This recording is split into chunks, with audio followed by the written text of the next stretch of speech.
والسلام على عباده الذين اصطفى أما بعد فأعوذ بالله من الشيطان الرجيم بسم الله الرحمن الرحيم قد أفلح من تزكى وذكر اسم ربه فصلى بل تؤثرون الحياة الدنيا والآخرة خير وأبقى وقال رسول الله صلى الله تعالى عليه وسلم عليكم بسنتي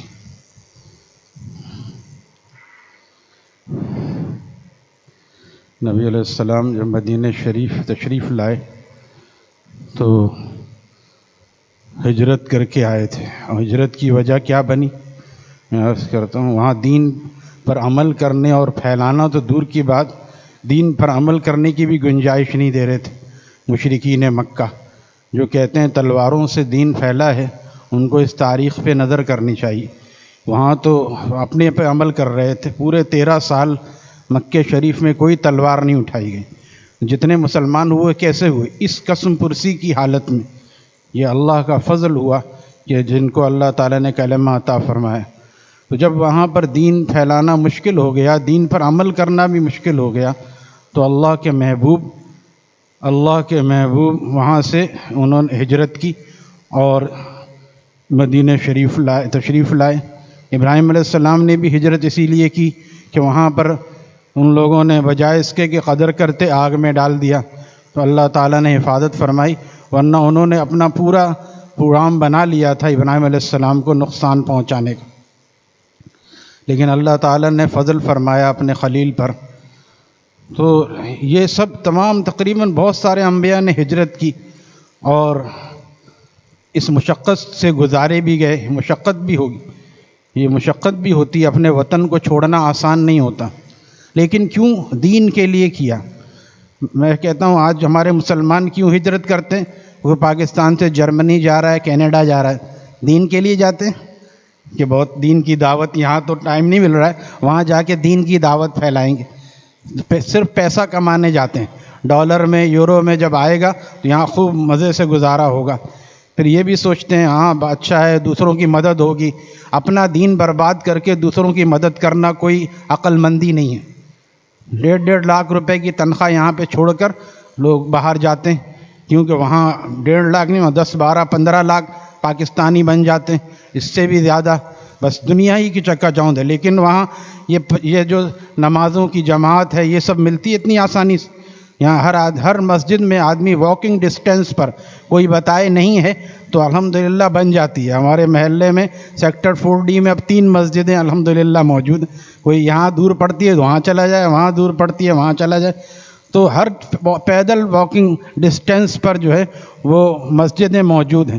اور وہاں گاڑی چلا کے بھی جانا دشوار ہوتا ہے. کئی کلومیٹر پر مصلی بنا ہے مسجد، وہ بھی بہت کم ہے. تو اللہ کا شکر ادا کرنا چاہیے کہ اللہ تعالیٰ نے ہمیں دین کی دولت عطا فرمائی. لیکن ہمیں تو دنیا کی دولت چاہیے، مال و دولت. اس کے لیے جو ہے اپنا دین برباد کر کے دارالکفر میں جاتے ہیں، جبکہ بلا وجہ دارالکفر میں جانا جائز نہیں ہے، سوائے اس کے کہ دین پھیلانے کے لیے کوئی جائے. ہمارے بڑے عالم ہیں، ان کو انگلینڈ کا ویزا لگانے کے لیے لے گئے ایمبیسی میں. تو انہوں نے پوچھا کہ آپ کیوں جانا چاہتے ہیں انگلینڈ؟ کہنے میں تو نہیں جانا چاہتا. کہ آپ آئے کیوں ہیں پھر ایمبیسی؟ کہا یہ ان سے پوچھئے، یہ لوگ لے جانا چاہتے ہیں. کیوں لے جانا چاہتے ہیں؟ ہم اس لیے لے جانا چاہتے ہیں کہ دین اسلام کی کچھ بات وہاں پر ہو، ورنہ ہمارا یہ نہیں چاہتا کہ ہم کافروں جیسے ملک میں جائیں اور وہاں جا کے ہم عیش و عشرت کریں. یہ اہل علم ایسے ہیں ہمارے، یہ خود سے نہیں جاتے. اگر ضرورت پڑتی ہے تو دین پھیلانے کے لیے جاتے ہیں، ورنہ ان کو کوئی شوق نہیں ہے UK اور USA گھومنے کا. الحمدللہ ان کو اللہ تعالیٰ مدینہ پاک کی زیارت کراتے ہیں، اسی میں مست رہتے ہیں، اسی میں مست رہتے ہیں. تو مسلمان کو چاہیے دین کی طرف آئے، سنت کی طرف آئے. اس کو چھوڑ کر آج ہم نے جو ہے صرف دنیا کو مقصود بنا دیا اور بنا لیا. یعلمون ظاہرا من الحیات الدنیا. کچھ لوگ اوپر چلے جائیں، جو نوجوان ہیں اوپر چلے جائیں، ورنہ بعد میں اوپر جگہ نہیں ہوتی. نوجوانوں سے عرض کر رہا ہوں اوپر چلے جائیں، بڑے بوڑھوں کو مشکل ہوتی. ابھی جگہ بھر جائے گی پھر وہ نیچے تک لوگ چلے جاتے ہیں. لہذا کچھ جوانوں کو چاہیے اوپر چلے جائیں. جزاک اللہ، شاباش. پھر نیچے جگہ بن جائے گی، بعد میں وہاں جگہ نہیں ہوتی، لوگ پیچھے تک کھڑے ہوتے ہیں۔ تو ہماری زندگی کا مقصد کیا ہے بتائیے؟ دنیا میں کتنے عرصے رہنا ہے؟ یہ جو 60 سال کی اوسط عمر ہے یہ بھی پوری نہیں ہو رہی ہے۔ ابھی ایک ہفتہ پہلے ایک جوان 21 سال کا تھا، اچانک دل کا دورہ پڑا، باہر الٹی ہوئی، گھر آ کے انتقال ہو گیا۔ 21 سال کا جوان، یہ تو آئے دن نظارے ہم دیکھتے رہتے ہیں، کوئی پہلی موت تو ایسی نہیں ہوئی۔ ابھی حادثہ ہوا کوئٹہ میں، 25-26 آدمی وہاں شہید ہوئے۔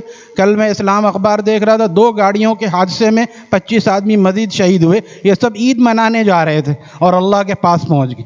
ہم نے کیا سوچا ہوا ہے کہ ہمارا کوئی انتقال کا پروگرام نہیں ہے؟ میرا خیال جب پروگرام ہوگا پھر نماز شروع کر دیں گے، پھر جو ہے وہ داڑھی بھی بڑھا لیں گے، پھر سنتوں پہ ابھی عمل کریں گے، لیکن وہاں پروگرام پوچھا نہیں جاتا ہے۔ لا یستأخرون الساعة ولا یستقدمون، عقل مند وہ ہے جو مرنے سے پہلے مرنے کی مکمل تیاری کر کے رکھے۔ اب دیکھیے قربانی ماشاءاللہ مسلمان ذوق و شوق سے کرتے ہیں، بڑی سعادت کی بات۔ لوگ الٹا مسئلہ لیتے ہیں، آج بھی لوگ کچھ زیادہ تھے، جب لوگ زیادہ ہوتے ہیں تو میرا یہ غم میں بیان کرتا ہوں کہ بھئی یہ نماز روزانہ فرض ہے، صرف رمضان میں نہیں ہے، صرف عید کے دن نہیں ہے کہ چلو بقرعید بھی جلدی پڑھنی ہے تو اٹھ گئے، روزانہ ہے، لیکن روزانہ یہ حضرات نہیں آتے، بلکہ عید میں اس لیے اٹھ گئے 6:15 بجے عید کی نماز واجب ہے، اور روزانہ جو فجر کی نماز ہوتی ہے وہ کتنے لوگ پڑھتے ہیں یہ سب جانتے ہیں۔ اکثر نمازی طبقہ بھی فجر کی نماز مسجد میں نہیں پڑھتا، اور بخاری شریف کی روایت ہے، جب کسی نے شکایت کی نبی علیہ السلام سے کہ فلاں نماز چھوڑ کے سوتا رہ گیا، آپ نے فرمایا شیطان اس کے کان میں پیشاب کر کے چلا گیا۔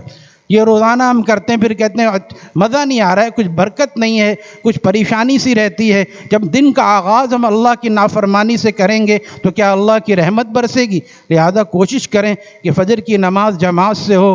قربانی ماشاءاللہ کتنے لوگ کر رہے ہیں، لیکن کتنے لوگ ہیں جو اور فرائض و واجبات پر عمل کر رہے ہیں، نمازیں چھوڑ رہے ہیں، جانوروں کو ٹہلا رہے ہیں، رات بھر جاگ رہے ہیں اور فجر کی نماز نہیں پڑھ رہے۔ بتائیے قربانی کس لیے کر رہے ہیں؟ اگر گوشت کھانے کے لیے کر رہے ہیں تو کوئی ثواب نہیں ملے گا، نظر تو آئے گا، لیکن وہاں پہ جب جاتا ہے لن ینال اللہ لحومها ولا دماؤها، نہ وہاں خون پہنچتا ہے نہ گوشت پہنچتا ہے، ولکن ینال التقوی منکم، اللہ کے پاس صرف تقوی پہنچتا ہے میرے بھائی۔ لہذا اللہ تعالیٰ دیکھ رہے ہیں یہ لوگ ان چیزوں میں جس میں مزہ آ رہا ہے نا، جانور ٹہلانے میں، دکھانے میں 5 لاکھ کا جانور، لیکن نماز پڑھنے میں کتنا خرچہ ہے؟ یہاں اتنا خرچہ کر دیا 5 لاکھ، اور نماز پڑھنے میں کوئی خرچہ نہیں ہے، وہاں پہ آنے کے لیے تیار نہیں ہے۔ اللہ تعالی ہمارے حالوں پر رحم فرمائے۔ نماز کا طریقہ سمجھ لیجئے، عام طور پہ یہ نمازیں کم ہوتی ہیں، سال میں 2 دفعہ اس لیے بھول جاتے ہیں۔ سب سے پہلے امام تکبیر کہے گا، تکبیر